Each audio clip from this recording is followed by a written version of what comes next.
Hey y'all, what is going on? What is going on? It's your girl, Melba Pearson, Melba for Miami, Melba for Justice, also known as the resident legal diva. And it is time for another Mondays with Melba. So, been a little crazy, kind of running around, been traveling a lot for work, but definitely wanted to dedicate this show to the life and legacy of Harry Belafonte, who we lost last week at the age of 96. So, I mean, just wow.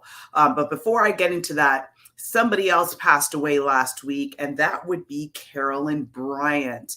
I'm going to say RIH for her, and the R is not for rest, okay? Because she is the person that made the false accusations against Emmett Till, saying that he tried to molest her in some way. And as a result of her false accusations, Emmett Till was murdered by her husband and his family.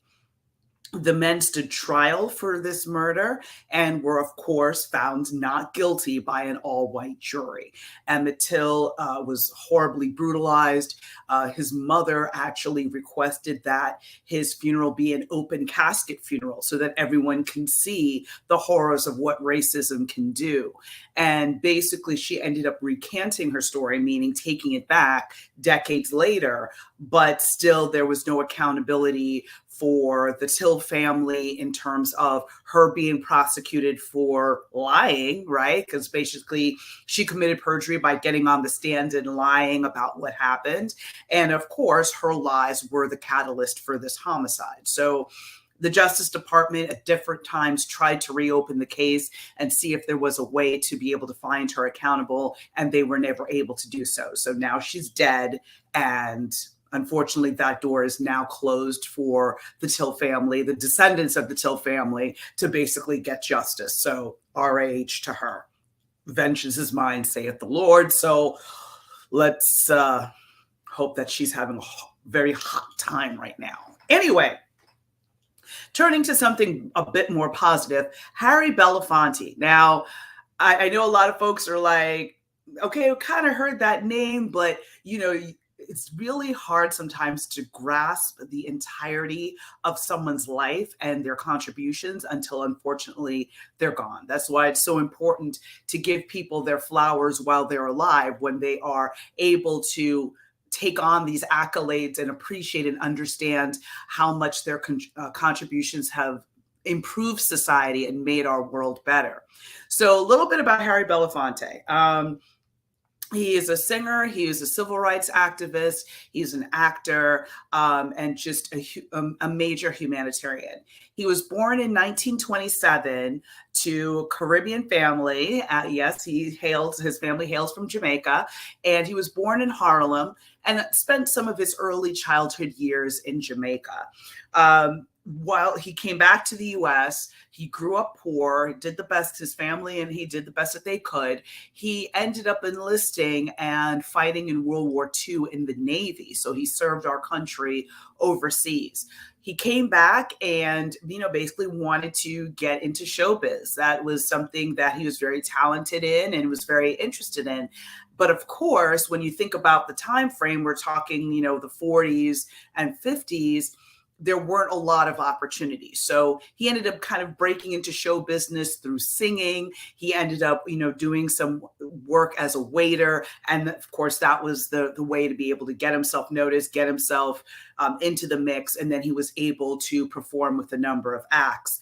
So this continued, but kind of like Colin Kaepernick, Muhammad Ali, he kind of got taken out of the game in his prime, but he did so willingly, because a lot of the parts that were available to Black actors at the time, and when I say actors, I mean including all genders, right? So male, female, however you identify. There were not a lot of roles for Black folks. There just wasn't. And if the roles that were available were basically, you were a drug dealer, you were, what we would call a sex trafficker now, a pimp. You were, basically a servant, or was very demeaning. And it was just no complex parts that really reflected the richness of the Black experience, right? It was just very much like, here's another racist trope. Would you like this role? And so he just kind of got to the point that I was like, listen, I'm not going to take on roles just to like get a paycheck that are going to degrade me and to degrade my people. So he basically just turned more to music. So he found himself incredibly successful in the musical sphere. And then eventually he ended up transitioning back into acting. But again, always calling the shots. He was never going to take a role that he didn't think was going to be one that, enriched how Black people were viewed in this country. Because again, he understood the power of the media. He understood the power of imagery and what people saw on the screen and how that affected you, because you think about the fact, like, growing up, my idols were basically, the Cosby Show. Granted, we all know how that went sideways, but, seeing that representation of like, oh, wow, there's a Black family, much like mine, and they're really successful. And, there isn't all this drama and all that. That was one of like the first shows that you really got that feeling. And I can't even express in words how that changed and opened my mind. So if you think about young folks going to the movies and not seeing themselves represented on the screen, it makes you think that you don't matter. It makes you think that you can't be successful, right? So that's why diversity in movies and music and all sorts of mediums are so important, because again, it's another form of messaging. And he realized that really early. So despite all the challenges he faced, he's still one of the very few people that is an EGOT, right? EGOT, which means he got an Emmy, a Grammy, an Oscar, and a Tony. I mean, that's like a tiny group of people, and even less of those folks are Black. So I'll get into more of that later, but I wanted to touch more about his civil rights work, right? So that is a lot of what he's known for, but like, it's weird. I think folks got bits and pieces, but again, never realized the full scope. So I bet y'all didn't know that he was one of the organizers of the 1963 March on Washington, where Dr. King gave his famous I Have a Dream speech.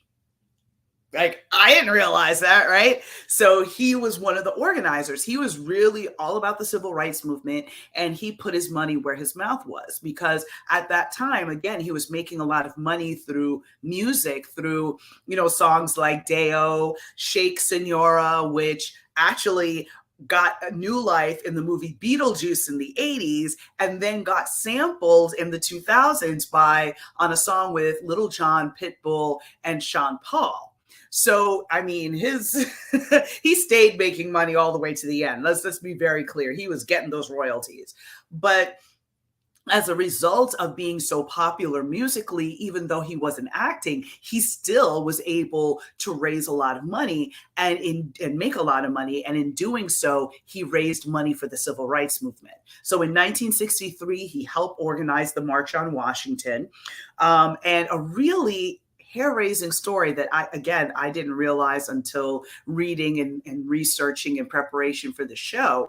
But in 1964, he was involved with an organization called SNCC. Now, SNCC was a huge civil rights organization that basically brought a lot of students together. It brought students, especially white students from the North, to come down and help register Black voters in the South, because they were being intimidated and weren't allowed to exercise their right to vote. So 1964 is before the Civil Rights Act, before the Voting Rights Act, all of those safeguards that gave protections to Black people to be able to exercise their right to vote. So this is the fight leading up to that, right? So he was involved with SNCC, and SNCC, SNCC, unfortunately, they were going broke, right? Because again, the movement cost money, being able to protest and, transport people from point A to point B, pay for signs, these types of things. You can't do it for free. So they're about to go broke, which meant important civil rights work wasn't going to be able to happen. So he was like, you know what? I'm going to raise this money for SNCC and I'm going to drive it down, go down to Mississippi and drive to them and personally hand them the money, right? So he was able to raise $70,000. $70,000 in 1964, y'all. Like $70,000 is a lot today. But think about how tremendous of amount of money that was back in 1964. So he basically raised this money and was going to head down to, give the handoff, give the money to the activists who were there on the ground in Mississippi. Now, keep in mind, this was the same summer as Mississippi Burning, where you had the civil rights activists James Chaney, Michael Schwerner, and Andrew Goodman, who were basically found dead in August of 1964 because of their efforts to register Black people to vote. They were killed by Klansmen and other racists, right? So he's like, listen, I got the phone call. I know that Mississippi is literally on fire right now, but I'm going to put my life on the line and I'm going to go down to Mississippi and hand off this money. So he raised the 70 grand. He went down with his friend. And who was his good friend? Sidney Poitier, one of the amazing actors also around that time, African-American. Get into his relevance in a second, because I always felt like there was this weird playoff, almost like Martin Luther King versus Malcolm X, kind of like they got along in real life, but there was a lot of tensions or perceived tensions in the media. But in reality, Sidney Poitier and Harry Belafonte they were good friends, right? So they go down to Mississippi to drop off this money. They get to the airport, get in the car. Next thing you know, pickup truck starts following them, right? This pickup truck tries to run them off the road multiple times. What ends up happening is that a convoy of SNCC members came through with their cars, and that's what saved Harry Belafonte and Sidney Poitier from getting murdered by Klansmen and racists, right? Because you're not going to always assume that every racist belonged to the Klan, but these people were racist and their intentions were to kill them, knowing that they were advocating for equality in the South. Huge. So this is the legacy of the man that we're dealing with.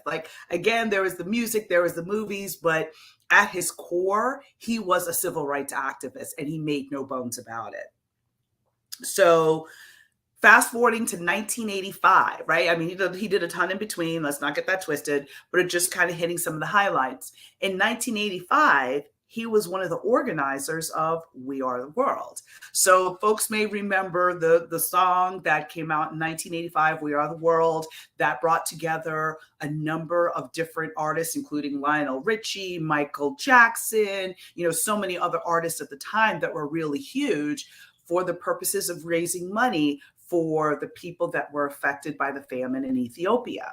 So we all saw, dating myself, I grew up with the images, of course, on television of how horrible this famine was, how people were dying, children were starving. And so he got folks together to basically raise millions and millions of dollars at the time to be able to help the people affected by the famine. So this is 1985.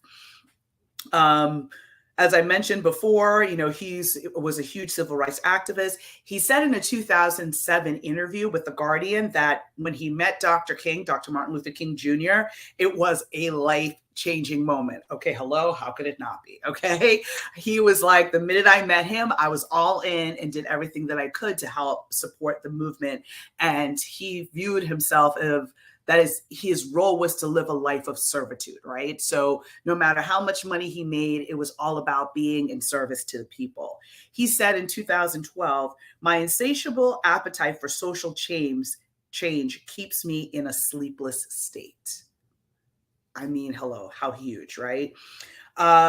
Other interesting tidbits, in 2005, he actually walked the runway at Fashion Week for a runway show for Kenneth Cole. Again, because his style was always very dapper with a touch of Caribbean roots. So he kind of came through Kenneth Cole for that. So again, just an interesting man for so many seasons, In 2016, he wrote an open letter chastising the last president, basically saying that, that he asked us what we have to lose.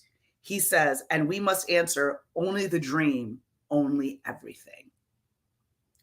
hello. Um, I actually, before he passed away, I was watching a movie because I've been flying. Like I said, I've been flying a ton for work. There's a movie on Netflix called "Is This Black Enough for You?" And it kind of looks at the trajectory of the black exploitation movie movement. So sort of like, Shaft and looking at Foxy Brown and all these black exploitation movies that arose in the 70s. And the director interviewed Sidney Poitier for this, Harry Belafonte for this movie. Unfortunately, Sidney Poitier had already passed. But it was so interesting to hear his own words. And I would think that this is probably one of the last interviews that he gave before his passing. But, when he was really just talking about the importance of having real roles for African Americans that are complex and represent life, not just this racist viewpoint that is being thrust upon the masses. It was just really deep to hear him talk about that. And the director did kind of touch on that perceived rivalry because Sidney Poitier and Harry Belafonte were both actors, black actors at the same time, right? So there's always that viewpoint of like, well, they're the only two, so they must be fighting each other over roles, or Harry Belafonte must feel some type of way when Sidney Poitier got a role and he did it. But the reality was, like, even though he and Sidney Poitier were aligned in terms of how they approached the civil rights movement, they viewed how they approached movies in different ways. So while Harry Belafonte turned down certain roles that he found to be demeaning, Sidney Poitier didn't look at it that way. And he went ahead and acted in some of those roles that Harry Belafonte turned down.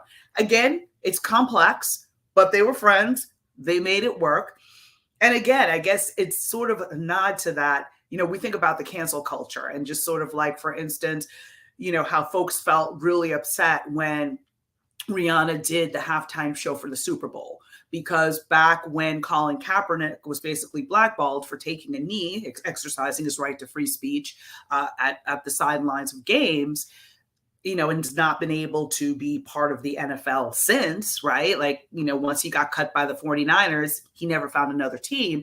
Rihanna had made a statement at the time that she was never going to perform for the Super Bowl until Colin Kaepernick had a team.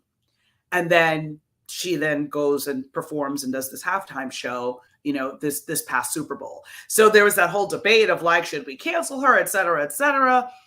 I make no opinions on that. But again, it's complicated, right? So again, maybe she felt that she could, by performing, make some kind of stance, or maybe she extracted some sort of promise from the NFL in order to get more equity for Black players, for Black coaches. I mean, we don't know what happened behind the scenes, but kind of when you look at the Harry Belafonte, Sidney Poitier kind of dilemma, right? Sidney Poitier took on roles that some may have thought were demeaning, but at the end of the day, he was able to be in amazing movies like Guess Who's Coming to Dinner, where it takes on the issues of interracial relationships, in The Heat of the Night, where he basically played a Black sheriff.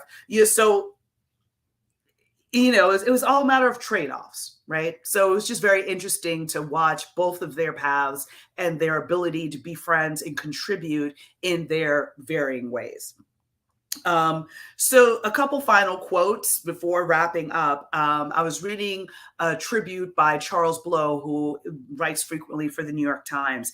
And he talked about how he was present for one of the last speeches that Harry Belafonte gave at a dinner. And Harry Belafonte had chastised Black leaders for the cessation of pressure on the political establishment after the initial successes of the civil rights movement, saying that we surrendered to greed. We surrendered to our hedonistic joys. We destroyed the civil rights movement. Looking at the great harvest of the achievements we had, all the young men and women of our communities ran off to the feast of Wall Street and big business and opportunity. And in that distraction, they left the field fallow. Like, woo! Basically, he's like, y'all thought you made it. Now that you got a seat at the table, right? you're running off and it's being so happy to be included that you forgot the people, that you forgot to build a bench, right? That you forgot to share the lessons of the civil rights movement and to make sure there were safeguards in place, that the battles that we fought and won didn't have to be fought again like we're seeing right now, right? So again, his whole point was folks got comfortable, folks got complacent, and now look where we are. I mean, mind blowing, right? And he follows up by saying, where are the radical thinkers? He explained that this stage in his life, he spent most of his time encouraging young people to be more rebellious, to be more angry, to be more aggressive, and making those who are comfortable with our oppression uncomfortable. Where are the radical thinkers? So, in honor of Harry Belafonte, who died last week at the age of 96 from congestive heart failure, sir, we salute you. And the only way to honor his legacy is to be a radical thinker, to not just accept the status quo, to not let leaders sit in a position of comfort, that we constantly hold them accountable for their actions or inactions in the community, that we fire them at the ballot box when they're not doing right by our communities. And by daring to dream boldly, by daring to protest and raise our voices in whatever manner that, in whatever form works for us individually, but to make sure that we're keeping the pressure on and that we're building a bench for the people that come behind us, not sitting here holding on to power because I've got mine, and I can't let anybody take that away from me. Like, give to the next generation so they have something to work with when they get into a position of power. These are the ways that we honor the people that have fought and sacrificed and given their lives to make this movement happen. So with that, I encourage you to learn more about him. Check out some of the amazing tributes that have been and articles that have been written about him. But most importantly, honor him in action by being a radical thinker and fighting for justice.